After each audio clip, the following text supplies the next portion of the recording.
Hey,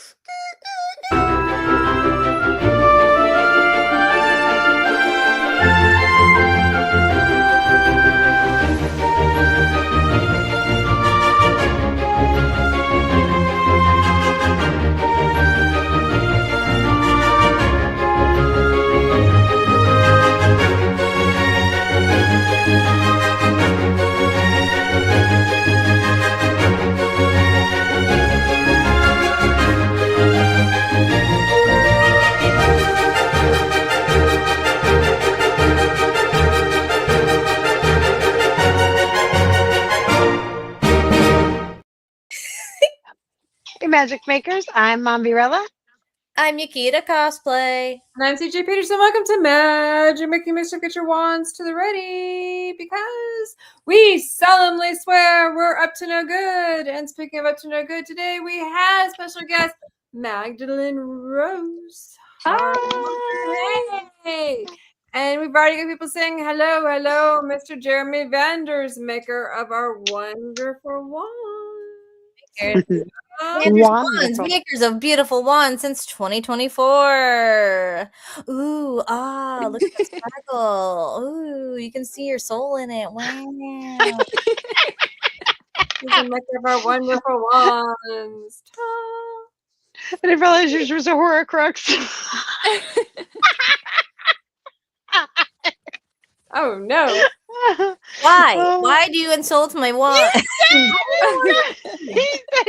She didn't mean it, baby. She's just being jealous. She didn't mean it. Oh, welcome so much. Thank you so much for joining us. If I can get those words in the right order. Miss Magdalene, oh, she goes, did I use a soul stone? Oops. Oh. Oops. Miss Magdalene Rose is actually a heavy metal Christian band, and so we're super excited to have her on. Super Hubby says, hello, ladies. Hello, Super Hubby. My Super Hubby. Love my Super Hubby. So she's a Christian heavy metal band, and we're super excited to have her on. Hello, young lady. Yes, I'm so excited to be here. So let me start with the first question. How would you describe your sound to someone who's never heard of Christian metal before? I would describe it as the music can be heavy, so there's guitars and there's drums and they can be really fast and really loud. But we also like to incorporate some like pop vocals into our music. So we have like really catchy melodies for the choruses. And then during the breakdowns or some of the verses, we also get a little heavy and we have screaming there. So if you have a favorite pop artist, imagine them on top of like really heavy guitars. So that's kind of the type of thing that we try to incorporate. Okay, I like it. That's cute. Very cool. Now, you do the vocals, but you also do what my daughter coined as screamo is her phrase for it. I don't know if everybody calls it that. We're like, so I think Yukita had a good question for this. Oh my goodness. Thank you for passing the wand to me. So I know that I am not the only person out here that has this question. So please indulge me. For those of us who want to be able to scream like Lacey Sturm, how do you do it? How do you do the scream? Like, how do you scream the lyrics? Yeah, so it's kind of like a vocal range in itself. So some people, they scream naturally high, some people have naturally low screams, but you can also work to kind of stretch your vocal range so you can do both. But it's a lot of stomach support. So a lot of people think automatically you just like squeeze your throat really tight and like you can get the like thing like that, but that'll end up hurting yourself really bad. And so I grew up in choir training, so I learned diaphragm support, and it's the same support. You just have to figure out how to add distortion to it after. So I always tell people, like, imagine you're trying to yell across a room. You need your stomach to help, like, project your voice. And once you can get your voice projected, then you can figure out how to add distortion. And I kind of taught myself how to do it, and I just tried to, like, imitate, like, a lion roar or, like, a dog bark, like that grit. And then I was able to kinda combine them on top of, like, just a noise, and then once I got the noise in a spot where, like, it didn't hurt my throat anymore, then I was able to add like words to it. So it's kind of Oh, like you have to learn it in sections and you have to be very patient because if you try to like rush through it, you definitely will hurt yourself. And oh so you man, I'm have to be excited. like, okay, my voice is feeling tired. I'm gonna be done for the day. I know I'm not. I feel like I could go more, but it's probably smart for me to end here and then pick back up tomorrow because rest is really important when you're doing that because it's you're stretching a muscle you've never stretched before. And so it would be like going to the gym and working out on like the heaviest weight you can and then like barely resting and doing it again the next day. And like your whole body would Ooh, be super sore. oh man. So rest is also very important. But that's the main things is stomach support so you can project and then learning how to add the distortion and then rest. Rest is very key. Gotcha. Do you write your own songs or does somebody in the group write them? Do you help? Do you guys work together? How does that work? Yeah, so it's a big collaborative effort. My husband is actually my drummer, and we write a lot of the music together. And one of our best friends is our guitar player, and the three of us actually wrote most of our first album together. We would all go into the studio and just like walk ourselves there until we came up with something. And a lot of times we did like the music part of it first, and then me and my husband would write the melodies and the lyrics for the song. So that type of thing has always been a little bit separate, but then also there's times where I'm like, "Hey, I have this vocal idea. I'll bring it to our guitar player and he'll like play along to it and we'll figure it out that way." But it's a very big collaborative process because I never want it to be something where it's like, "Oh, well, I write everything and nobody has any input because I feel like you can't grow from that. And you kind of get stuck. And I like the input of other people. So Love that. Combined That's effort. awesome. Did yeah. you just have an album come out last year or was that this year?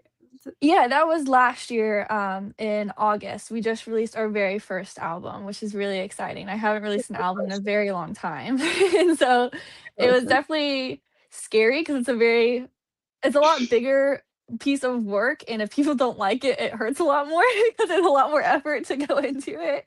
You But probably rewrite it. Please don't stop on it. Please don't yeah, stop on it. please All like right. it. But it was really cool just the reactions that people had to it. We had a lot of like street team type promotion with it for the first time. Oh. Oh, technical So we difficulties. had we had people putting up posters like in their hometown and making videos for it and taking pictures like, "Oh, this album comes out tomorrow." And then I was able to make a collage of everybody doing that. And I did like a little scavenger hunt with our fan base. So when people put up a poster, I sent them like a secret link to different like phone backgrounds that we had made. And then some people I like physically mailed them a lyric sheet for one of the songs, and then I did that for Oh, all 12 songs. And so people had to like talk with each other in our Discord server to figure out, "Oh, this is a song I've heard before. This is something I've never heard before. So what is this?" And then they like unlocked the track listing that way on my website. And so it was really cool to do, but that's awesome. um just like mind blowing that people even did it because I did not think anyone would actually do it either. And we're still a growing artist. And so it's always one of those things where like, I have no idea if we have enough people to even get something like this done. And Oh my it was really goodness. cool just to be like,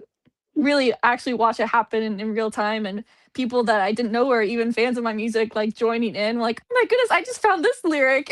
And like Dude, and it was everyone who was so excited together, which was really cool. I love Very that for you. That is awesome. We're Oh So I my know starting we got a few Ooh. comments. I'm back gonna to get We you, do have Peter, a to few comments. see A if we few have any people questions. saying hey. Hey, hi, hello, everyone. Hello to everybody who just popped in. Oh, we do have a really good question, though. Let's see. Super Hubby says, you said you did choir. Where did you get your training? So I went to like a brick and mortar school up until I think ninth or 10th grade. And so I was in the school choir. And I grew up in Jacksonville, Florida. So I went to Trinity Christian Academy and we did all like the I don't even remember what they are called now. It's like FCAAs or something, all the different singing competitions and stuff. And I Wow. never won any of them. I always got like second or third place. I think our You placed, choir though? won. that. But yeah, Good. I think there's normally only like 3 people in the category. But uh, so, my singing is a lot better in like the rock genre apparently. So, but that is something I've been working on recently because we've been trying to expand my singing range, and that's something I've been insecure about for a while because I never placed in any of those categories. I was like, well, maybe I just don't have a good like head voice. But my husband's been encouraging me lately to be like, hey, I think your head voice is really pretty. I think it would be cool to add to songs. So let's work on it and get you like not feeling insecure about it. I was like, okay. In love. Yeah. Oh, let's see. We have one person saying hello, and also you have a special hello. Hi, Jason Jason. Easterling. There you go. All right. So would you say that Shark Spray is your most popular song right now? I think so. That one's the first one we released, and so I think that's the one that most people know. The music video is really good. Like you have all those underwater shots and stuff, and I'm just like, that is well done. How long did it take you to make that? It we filmed for I think 2 days. So my husband and me actually flew to Los Angeles for that video. That's the biggest video I've ever done. All the other ones we filmed ourselves. But that was our like debut music video, and so we flew out, met with a guy who like does music videos for a living. And they rented a studio that had a big water tank. And so I literally had to get in the water and like tie a weight to my feet and Wow. sink to the bottom and like hold my breath and sing, and then I'd have to like drop it and swim up to the top really quick and get a breath and then go back down and sing and Oh dang. I'm just proud of that one. Nope. Wow. Oh, but I was yeah, it gonna was a ask if couple they days of had you like filming.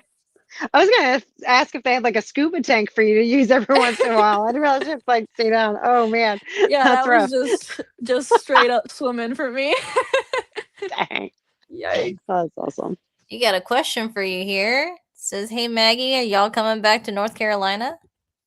We have been in contact with a few promoters in North Carolina, so we're waiting to hear some answers. I'm pretty sure there's one either church or event center that we're just waiting on paperwork to be done, and then we can announce that soon. But a lot of people have sent in interest, so we're just waiting on like the events or like the promoters to be like, okay, yes, we can bring you in. Don't forget, you have people down here in Texas who totally want you to come down, like come to Dallas or like somewhere in there. I'm gonna say, speaking of going places, you're gonna be about to be going on tour in January and February. Where are you heading? Yeah, so we are actually, I'm pretty sure heading somewhat north, somewhat south. We're trying to stay away from the snow right now, which is very hard because I feel like That makes everywhere is sense. about to get snow. I think it's following you. Yeah, it's like, where can I go? But we're starting in Ohio and Illinois area, and then we are making our way down to Tennessee. We're doing a few Tennessee dates, and then we're going back up to Ohio and Illinois, and then back to Tennessee, down to Mississippi, and down to Florida. Where can they So find these dates and so if places? you go to any of my social media pages, all my pages are official Magdalene Rose. I've been posting the dates almost every day so people can see them, but we also have a Bands in Town, which is also the same official Magdalene Rose. And if you follow us there, you actually get emails whenever I like type in the date or whatever. It'll email you if we're coming to a city near you within like a certain radius. You can adjust it, which is really cool. But yeah, I post them on all my social media pages so people can see it. They're on our website, which is officialmagdalenrose.com. So we try to blast them everywhere. Very cool. Nice. And you said you're about to also announce another one potentially in March as well. Yeah, Exciting. we just announced that we are booking for March. It's gonna be a tour with me, with the singer Dawn Michelle, who used to sing for Fireflight, and she is coming out with a brand new band. And so she's playing brand new music, and then also like Fireflight hits, which is really cool because I never got to see them live, but they were one of my favorite bands growing up. And so this is like a full circle moment for little Maggie right now. Be like, Oh, she'd be so proud of you. So awesome. yeah, and then the band 7th Day Slumber is headlining, which that my husband plays drums for me, but he also plays drums for 7th Day Slumber, which is like Oh they're wow. technically my family as well. So it's really cool just to be full circle. Wow. Oh my Well, goodness. okay, she's royal. Got it. All right. We're in royalty. Gotcha. There you go. Wow. Okay. Well, you know that she's a princess. Her father's the king of kings. Yeah. Oh, Period. Very cool. So when did Magdalene Rose band officially start? So we put our first the Sharp Ray Spray song, we put that out in early 2023, and that's kind of the beginning of Magdalene Rose.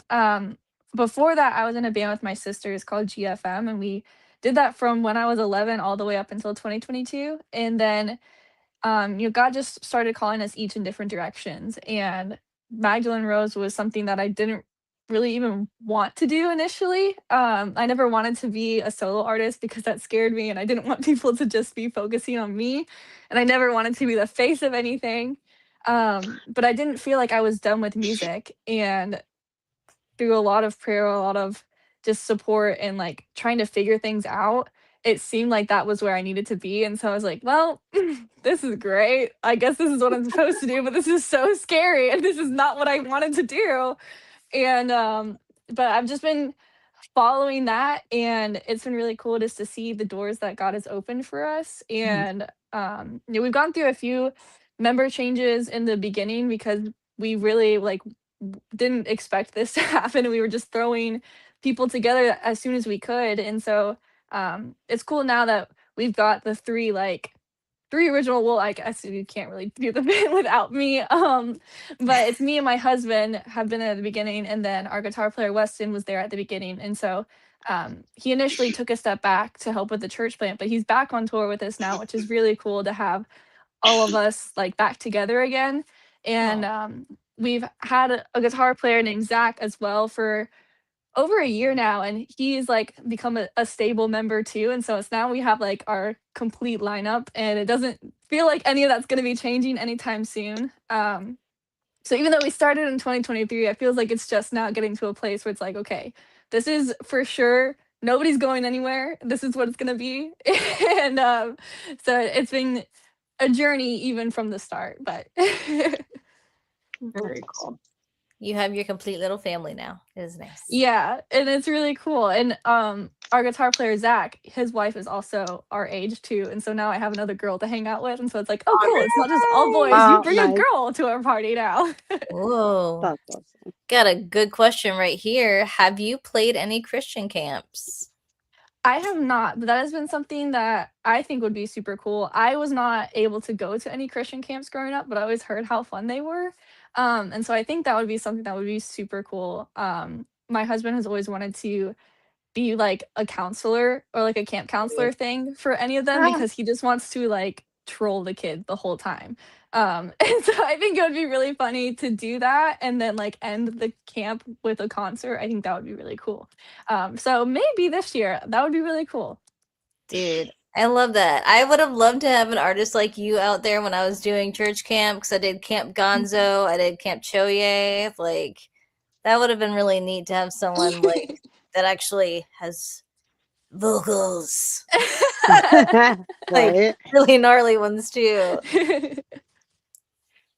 I'm gonna ask real quick. So, what is with your music? What do you feel like is the main thing that you want your listeners to take away or to feel when they listen to your music, to your songs? I think the biggest thing is just I want them to feel like they're not alone. And I think a really big issue now is that a lot of people just forgot how to have conversations with people. And after COVID and everything became online and school became online, and people are just scared to talk. And a lot of kids' pivotal years of learning how to communicate with each other just were like kind of stripped away from them, and they never got that back. And when it comes to things like mental illness or struggling with self-harm or struggling with self-image, a lot of that can be so isolating, and you don't want to burden other people, or you don't want to be embarrassed and have other people find out that you are struggling with something, and so you just don't talk about it. And then that can feel like you're the only person who's ever dealt with this before, and it's so heavy, and you're the only person who can figure out how to figure it out, and it just becomes a lot. And so I try to write about things that either I have gone through or friends of mine have gone through, and I try to be very transparent about, yeah, this is hard, but also there's a way out and you can get help, and it's important to want to get help. And I think being able to talk so openly about that takes away some of that stigma, and it makes it a little bit less scary to be like, oh, so you mean I'm not the only one who's felt this way? So I can talk to somebody, I can figure out how to get help that's really cool. And it's helped me open up and have conversations with other people in my fan base who have needed help, but also like in my own personal life, I've been able, it's helped me learn how to communicate with people better. Because if I'm like not afraid to just make a fool out of myself, just putting everything out there in my songs, and like, why am I scared to have a conversation with somebody who truly cares about me? So it's cool because it helps people, but it also helps me too. Dude, that's the best part. I have 2 questions. One, what is your funniest story on tour? And the other one, what is something maybe touching that a fan has told you? Oh my goodness, being on tour now is a bus full of boys. So there's just nonstop gross, first of all, but also nonstop funny. And everybody is like, everybody for some reason is a class clown on our bus. Um, I don't even know. The most recent thing that has like been a bit that we've been doing, one of our guys who runs sound for me but does crew work for Seventh Day Slumber, he will do like really simple, like funny things as a mistake, and we'll like make it the biggest thing in the world. And then we're like, oh my goodness, Austin, you pressed the wrong button in the elevator. You're not allowed to have pizza today. And like everybody goes and gets pizza. And we're like, don't give it to him. And like we'll get the people at the restaurant in on it. We're like, don't give him anything. And like it'll go for a while. And then we're like, okay, Austin, it's okay. It's okay. We're just kidding. Poor dude. But we made him carry all of our suitcases one time in Germany. And like all of our merch had to be in suitcases, all of our clothes, all of our equipment. And we're like, Austin, this is your punishment. And so we stacked all of the suitcases up, all of the equipment, and we made him push everything. And people are like, hey, do you need help? And we're like, don't help him. This is his punishment. And and I'm This sure is his so cross many to people, bear. yeah, I'm sure some people are like, they take this crew thing seriously, but like he knows it's all a joke, because I literally take my water bottle and put it on top of something. I'm like, this is it. I can't believe you're making me carry my own water bottle, Austin. And but it's all out of so much love because we have so much love for him. And he knows if it was really bothering him, he would tell us and be like, okay, I'm sorry, we'll back off. We won't do that anymore. But Oh, so I think that's the funniest thing, is just learning how to like joke with people. But the suitcase thing was really funny because there was probably like 10 suitcases he had to carry at once. um you gotta work but out. then yeah, he puts the work in for sure. But then one of the coolest things that I've been able to hear from tour is there was this girl that I've been talking to, and I've known her back from when I was in my first band. And she's kind of stuck around for this new chapter of Magdalene Rose and everything. And she opened up to me about how she had been struggling with self harm, and that was something I didn't know. And I originally wrote a song for one of my friends who was struggling with self harm, and I was like, this is just for my friend, but I know there's people who struggle with it out there, so I'm just going to release this, and I hope it helps people. And it was really cool because she told me at a festival like months later, she's like, hey, I don't know if you know, but I actually struggle with self-harm, and your song makes me feel like somebody sees me. And she was, I can't remember if she was a few months clean or a few weeks clean. But she'll message me now and she's like, I'm doing good and I'm fighting it. And now she actually sent me a message the other day. I was like, hey, can you write a song about this? This is something else I'm struggling with. And so it's really cool just to see her growth, and just to see her trust people. And like, I'm a complete stranger, but to see her trust me with her struggle with self-harm, and just to see the song help her in that way. But then also just to see her like ask for help for other stuff is really, really cool. Just from somebody who originally was very closed off and was just like, oh, I like your music, and that's cool. But just to develop like actual relationships with these people is just awesome. And just to see like people say, oh, well, when I feel like I'm struggling and that temptation to cut comes, I listen to your song and it helps me not do that. And I was like, whoa, that's a huge deal. Like, and I try to always remind people like, hey, this is awesome that my music is helping, but just so you know, like, you are the one making that decision not to do that, and you are so strong in that moment, and if nobody has told you, like, I'm so proud of you, because that is a huge deal, even if you are just 1 day clean, like, that is a huge deal. Um, and it's been awesome just to have those conversations with people. That is really cool. Dude, what a We only have a couple minutes left. If you were to give somebody advice who wanted to get into, say, heavy metal music, especially on the Christian side, what advice would you give them? I would say it takes a lot more work than you think. So It be does. prepared for hard work. Unfortunately, you're gonna have to be an influencer now on social media, and that's how you're gonna have to get your name out. So be prepared to take videos, take pictures. It's not cringe to promote your music if it's something that you genuinely are passionate about and care about. It doesn't matter what people say. Like, this is something you feel like you're called to do. So do it with all of your passion. It's not embarrassing to be passionate about something.